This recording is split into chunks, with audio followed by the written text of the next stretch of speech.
પ્રિય મિત્ર, આજના સ્તવન કાર્યક્રમમાં આપણે બાઇબલમાંના નવા કરારના વિભાગમાં આવેલ યોહાન અનુસાર શુભ સંદેશના 12મા અધ્યાયની 37મી કલમથી આગળ વધીશું અને એની 50મી કલમ સુધી પહોંચીશું. એ પછી 13મા અધ્યાયની 1 થી 7 કલમ જોવા માંગીએ છીએ. એટલે મારી તમને નમ્ર વિનંતી છે, તમારી પાસે જો પ્રેમ સંદેશ નામનું પુસ્તક હોય તો કૃપા કરીને તમારી સમક્ષ 304 નંબરના પૃષ્ઠ ઉપર એ ખુલ્લું કરો. અહીં તમે જોશો મિત્ર, તો યોહાન અનુસાર શુભ સંદેશના 12મા અધ્યાયની 37 થી 41 કલમોમાં લખવામાં આવ્યું છે કે આમ બોલીને ઈસુ ચાલતા થયા અને તેમની દ્રષ્ટિથી દૂર જતા રહ્યા. ઈસુએ તેમની આંખો આગળ આવા અદભુત કૃત્યો કર્યા છતાં તેઓએ તેમના પર વિશ્વાસ કર્યો નહીં, જેથી ઈશ્વરના સંદેશવાહક યશાયાના શબ્દો સાચા પડ્યા. પ્રભુ, અમારો સંદેશ કોણે માન્યો છે? પ્રભુએ પોતાની શક્તિ કોને દર્શાવી છે? તેઓ વિશ્વાસ કરી શક્યા નહીં, કારણ યશાયાએ એ પણ કહ્યું છે, ઈશ્વરે તેમની આંખો આંધળી કરી છે અને તેમના મન જડ બનાવ્યા છે, જેથી તેમની આંખો જોશે નહીં અને તેમના મનથી તેઓ સમજશે નહીં અને તેઓ સાજા થવા માટે મારી તરફ પાછા ફરશે નહીં, એમ ઈશ્વર કહે છે. યશાયાએ એમ કહ્યું હતું કારણ તેને ઈસુના મહિમાનું દર્શન થયું હતું અને તે ઈસુ વિશે બોલ્યો હતો. યહૂદી લોકોએ પ્રભુ ઈસુ ખ્રિસ્ત પર વિશ્વાસ કર્યો નહીં. જાણી જોઈને એમણે પ્રભુ ઈસુ ખ્રિસ્તને પોતાના ઉદ્ધાર કરતા અને એકમાત્ર ઈશ્વર તરીકે માન્ય રાખ્યા નહીં.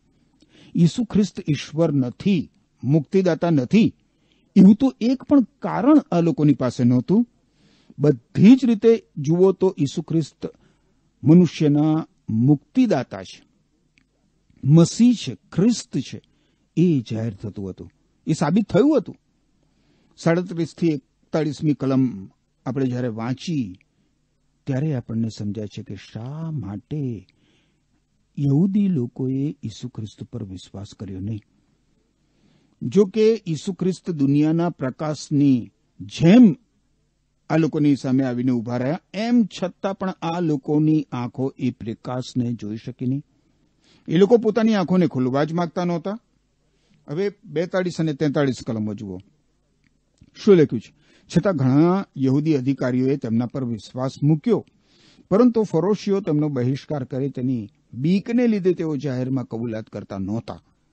ઈશ્વર તરફથી મળતી પ્રશંસાને બદલે તેઓ માણસોની પ્રશંસાને વધારે ચાહતા હતા. માણસની બીક, કહેવાતા સમાજની બીક, અને પરિણામ શું આવે છે? માણસ સત્યના પક્ષે ઉભો રહેતા ડરે છે.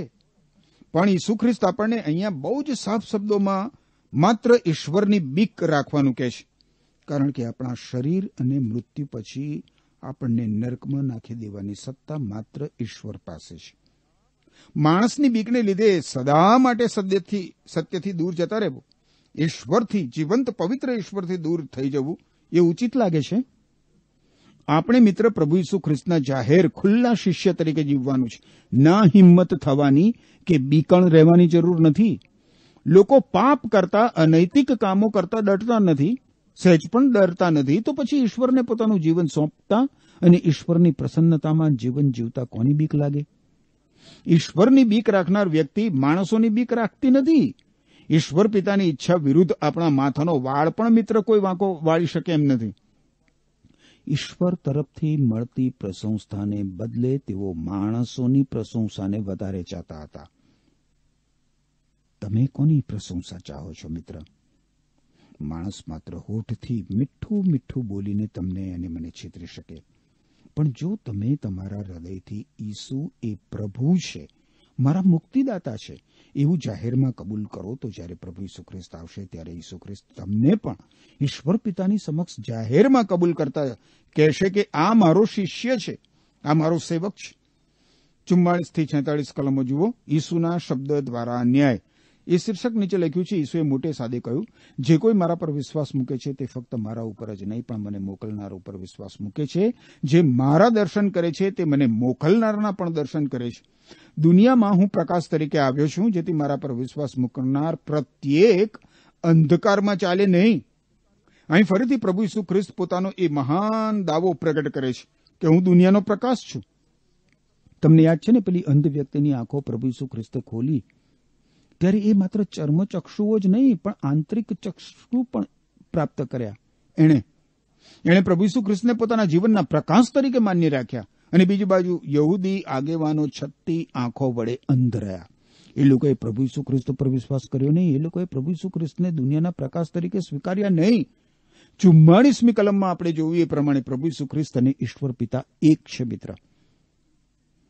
ઈસુ ખ્રિસ્ત પર વિશ્વાસ કરનાર ઈશ્વર પિતાની ઉપર વિશ્વાસ મૂકે છે. ઈસુ ખ્રિસ્તનો સ્વીકાર કરનાર ઈશ્વર પિતાનો સ્વીકાર કરે છે. ઈશ્વર કોણ છે? ઈશ્વર કેવા છે? એ જો અનુભવવું હોય, એ જાણવું હોય, અનુભવવું હોય તો પ્રભુ ઈસુ ખ્રિસ્ત પર વિશ્વાસ મૂકવો અનિવાર્ય છે, આવશ્યક છે. ઈસુ ખ્રિસ્ત પર વિશ્વાસ મૂકનાર વ્યક્તિ અંધકારમાં ચાલતી નથી, પણ ઈસુ ખ્રિસ્ત વગરનું જીવન અંધકારમય જીવન હોય છે. હવે જ્યારે પ્રકાશનો અનુભવ કર્યો છે ત્યારે વ્યક્તિને સ્વાભાવિક રીતે જ અંધકારમાં રહેવાનું ગમતું નથી. 47મી કલમમાં પ્રભુ ઈસુ ખ્રિસ્ત કહે છે કે જે કોઈ મારો સંદેશ સાંભળે છે પણ તેનું પાલન કરતો નથી તેને હું સજાપાત્ર ઠરાવીશ નહીં, કારણ કે હું દુનિયાનો ન્યાય કરવા નહીં પરંતુ તેનો ઉદ્ધાર કરવા આવ્યો છું. શા માટે પ્રભુ ઈસુ ખ્રિસ્ત આવું જણાવે છે કે જે કોઈ મારો સંદેશ સાંભળે છે અને તેને પાળતો નથી તેને હું સજાપાત્ર ઠરાવીશ નહીં? આગળ જુઓ 48 થી 50 કલમો. ઈસુ ખ્રિસ્ત અહીંયા કહે છે કે જો કોઈ મારો તિરસ્કાર કરે છે અને મારો સંદેશ સ્વીકારતો નથી તો તેને જે શબ્દો હું બોલ્યો છું તે જ છેલ્લે દિવસે સજાપાત્ર ઠરાવશે, કારણ હું મારી પોતાની મેળે કશું જ બોલ્યો નથી, પરંતુ મને મોકલનાર ઈશ્વર પિતાએ મારે શું બોલવું અને શું કહેવું તે સંબંધી મને આજ્ઞા આપેલી છે. અને મને ખાતરી છે કે તેમની આજ્ઞા સાર્વકાલિક જીવન લાવનારી છે, તેથી પિતાના કયા પ્રમાણે જ હું બોલું છું. આપણો ન્યાય મિત્ર પ્રભુ ઈસુ ખ્રિસ્તના શબ્દો દ્વારા થશે. ઈશ્વરે તો આપણી સમક્ષ સત્યને બહુ જ સ્પષ્ટ રીતે પ્રકાશના પુંજની જેમ પ્રગટ કર્યું છે, અને એમ છતાં પ્રભુ ઈસુ ખ્રિસ્ત ઉપર આપણે વિશ્વાસ કરીએ નહીં તો પછી પ્રભુ ઈસુ ખ્રિસ્તના શબ્દો વડે જ આપણો ન્યાય થવાનો. સાંભળવું એટલે ફક્ત કાન વડે સાંભળવું એ નથી, પરંતુ સાંભળીને સમજીને જ્યારે યોગ્ય નિર્ણય કરવાનો સમય આવે ત્યારે સત્યના પક્ષે ઉભા રહેવાના બદલે જે જૂઠ્ઠું છે, જે અસત્ય છે, જે પાપકારક છે એનો સ્વીકાર કરવો. તો શું થાય? માત્ર ઈશ્વર દ્વારા આપણો ન્યાય જ થાય ને. આપણા સર્વાંગી કલ્યાણ માટે મિત્ર જે યોગ્ય છે, જે સત્ય છે એ જાણવા છતાં એનો સ્વીકાર ના કરીએ તો શું બને? જાણી જોઈને પ્રભુ ઈસુ ખ્રિસ્તે દૂર રહેવાનું પસંદ કરવાને લીધે ઈશ્વરના વચનો દ્વારા આપણો ન્યાય થાય. વારું આપણે હવે 13મા અધ્યાયમાં પ્રવેશ કરીએ છીએ. યોહાન અનુસાર શુભ સંદેશનો 13મો અધ્યાય, પહેલી 2 કલમો જુઓ. સેવાનો ઉત્તમ નમૂનો. પાસ્કા પર્વની આગળનો દિવસ હતો. આ દુનિયા છોડીને પિતા પાસે જવાનો સમય આવી ચૂક્યો છે તેવું જાણીને આ દુનિયામાં જેમના પર ઈસુ પ્રેમ રાખતા હતા તેઓ પર તેમણે અંત સુધી પ્રેમ કર્યો. ઈસુ ખ્રિસ્ત હવે કહે છે કે આ દુનિયા છોડીને જવાનો એમનો સમય આવી ગયો છે. સ્વર્ગમાં પાછા ગયા પછી પણ આ પૃથ્વી ઉપર પ્રભુ ઈસુ ખ્રિસ્તની સેવા તો ચાલુ રહેવાની છે. ઈસુ ખ્રિસ્ત પોતાના શિષ્યો સાથે પોતાની જાતને સમાનતાના ધોરણે ઓળખાવે છે. ઈસુ ખ્રિસ્ત ઈશ્વરના પુત્ર, સંપૂર્ણ પવિત્ર, નિષ્પાપ, નિષ્કલંક હોવા છતાં કેટલા બધા નમ્ર બન્યા. તમે જુઓ મિત્ર, કેટલા બધા નમ્ર બન્યા. ઈસુ ખ્રિસ્તે પોતાના શિષ્યોના પગ ધોયા. અને આજે પણ પ્રભુ ઈસુ ખ્રિસ્ત આપણને શુદ્ધ પવિત્ર કરવાનું કાર્ય ચાલુ રાખી રહ્યા છે. ઈસુ ખ્રિસ્ત કહે છે કે આ દુનિયા છોડીને હવે એ જવાના છે. દુનિયા એટલે કે આ દુનિયાની પદ્ધતિ. આ દુનિયા માનવીની છે, પાપની દુનિયા. એક એવી સંસ્કૃતિ જે ઈશ્વરની વિરોધી છે, પ્રભુ ઈસુ ખ્રિસ્તની વિરોધી છે, જે ઈશ્વરના ન્યાય ચુકાદાની નીચે આવી ચૂકી છે. ઈસુ ખ્રિસ્ત આ દુનિયા છોડીને હવે જવાના હતા અને એટલે પોતાના શિષ્યોના એ પગ ધોવે છે. પોતાના શિષ્યોના પગ ધોવાનું બીજું એક કારણ એ હતું કે પ્રભુ ઈસુ ખ્રિસ્ત પોતાના શિષ્યોને પ્રેમ કરતા હતા.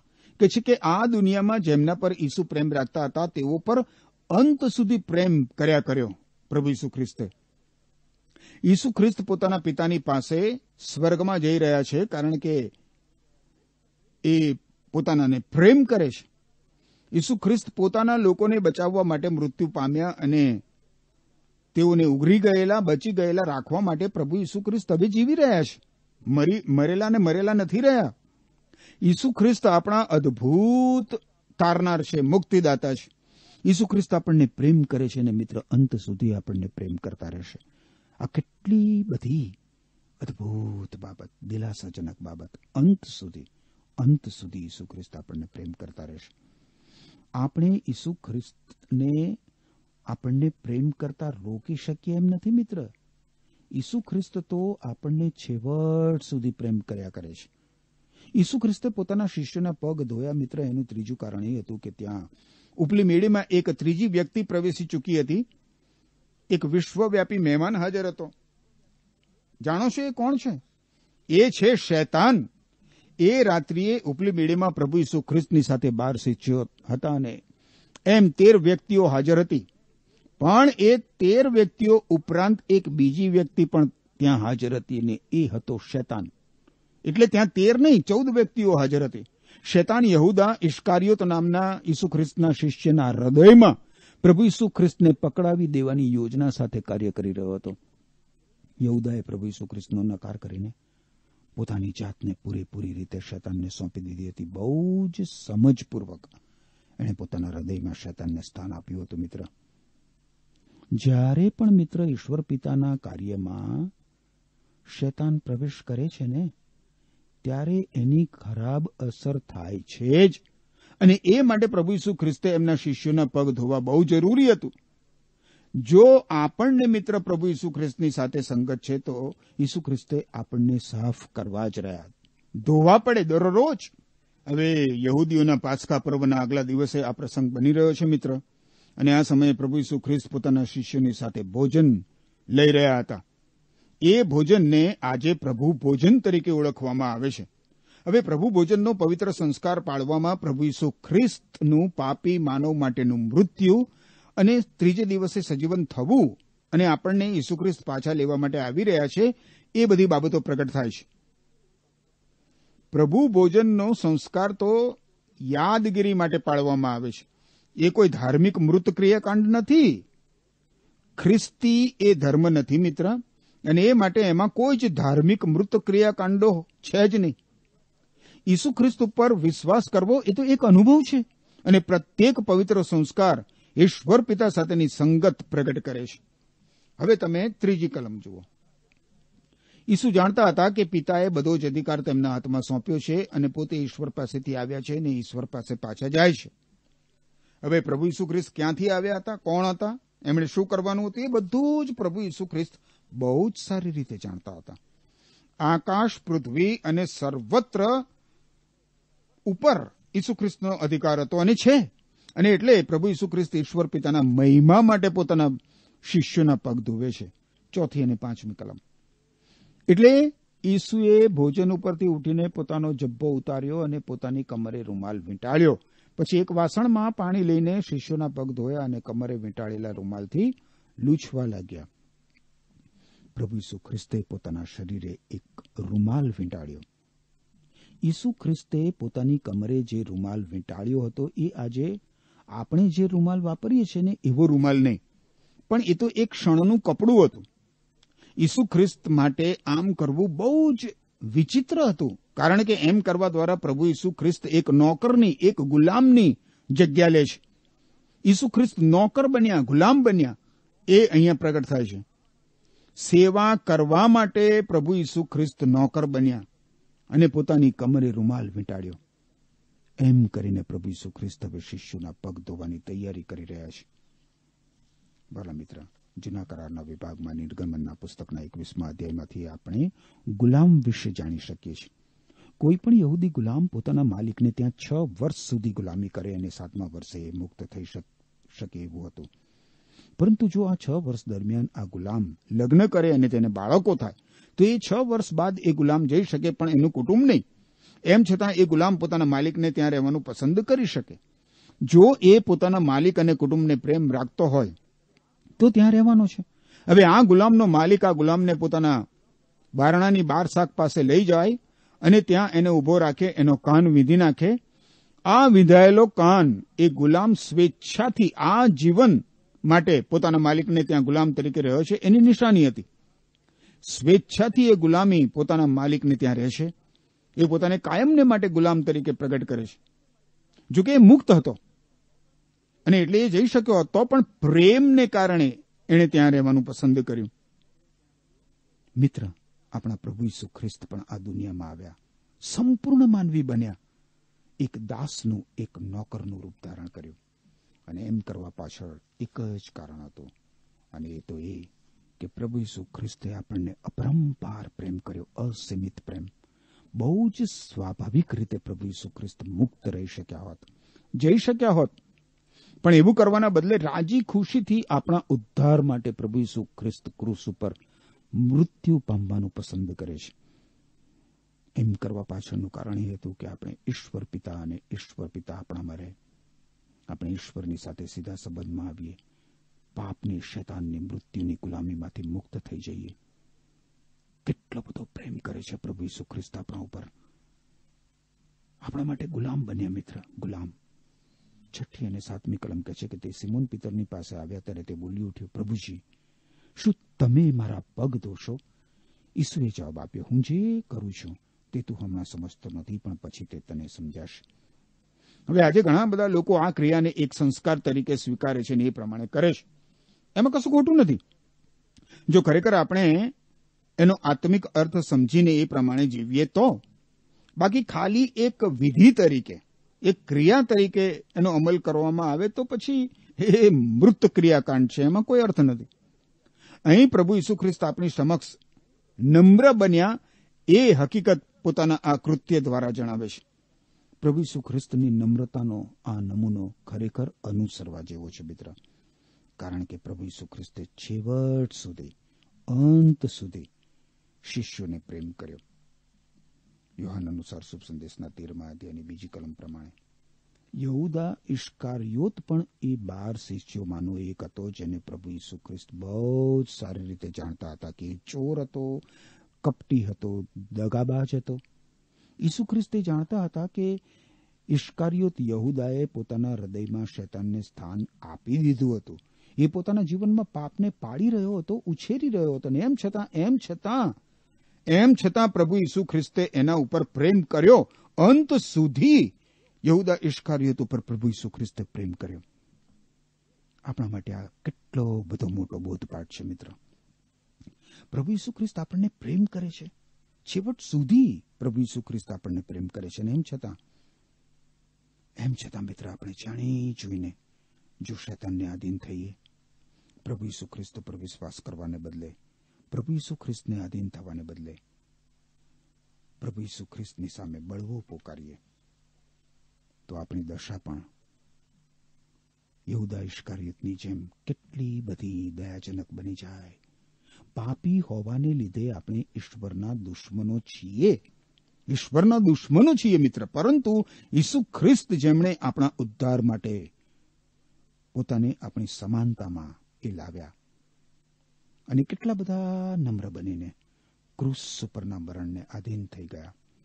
આપણા પાપોનો દંડ આપણા વતી ક્રૂસ ઉપર ભરપાઈ કરી દીધો અને આપણને પાપ, શૈતાન અને મૃત્યુમાંથી આઝાદ કરવાની વ્યવસ્થા કરી આપી. એ પ્રભુ ઈસુ ખ્રિસ્ત ઉપર વિશ્વાસ મૂકીને અનંત જીવન પ્રાપ્ત કરી લેવો, મુક્તિ પ્રાપ્ત કરી લેવી, એ શું બુદ્ધિગમ્ય નથી લાગતું? મારા હૃદયની તમારા માટે મિત્ર એ જ પ્રાર્થના છે કે ઈશ્વર તમને યોગ્ય નિર્ણય કરવા માટે કૃપા આપો. પ્રાર્થના કરીએ. પવિત્ર પ્રભુ ઈસુ ખ્રિસ્ત, તમારી પવિત્રતાની અમે કલ્પના પણ કરી ના શકીએ. એટલા બધા અમાપ્ય, અગાધ પવિત્ર ઈશ્વર તમે છો. અને એમ છતાં પણ પ્રભુ, તમે તમારી એ ગૌરવને મહિમા સ્વર્ગના મૂકી દઈને આ પૃથ્વી ઉપર ઉતરી આવ્યા. કેટલા બધા નમ્ર બન્યા પ્રભુ. તમે તમારા શિષ્યોના પગ તમે ધોયા, અમને ઉત્તમ નમૂનો આપ્યો. અને પ્રભુ, આજે તમારી ઉપર વિશ્વાસ કરનાર પ્રત્યેક વ્યક્તિના પગ તમે ધુઓ છો. પ્રત્યેક વ્યક્તિને એના પાપથી રોજબરોજ શુદ્ધ કરતા જાઓ છો.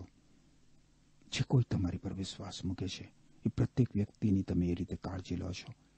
પ્રભુ, એ બધો અદ્ભુત પ્રકાશ તમે આજે અમને આપ્યો એ માટે અમે તમારો આભાર માનીએ છીએ, તમારી સ્તુતિ કરીએ છીએ. પ્રભુ, અમારી પ્રાર્થના છે સ્તવન કાર્યક્રમ સાંભળનાર પ્રત્યેક વ્યક્તિ પ્રભુ તમારા શરણે આવે, દુષ્કર્મોના બંધનોમાંથી બચી જાય, પાપોની સજામાંથી ઉગરી જાય, તમારા પર વિશ્વાસ કરે. પ્રભુ, તમે જ સત્ય છો, તમે જ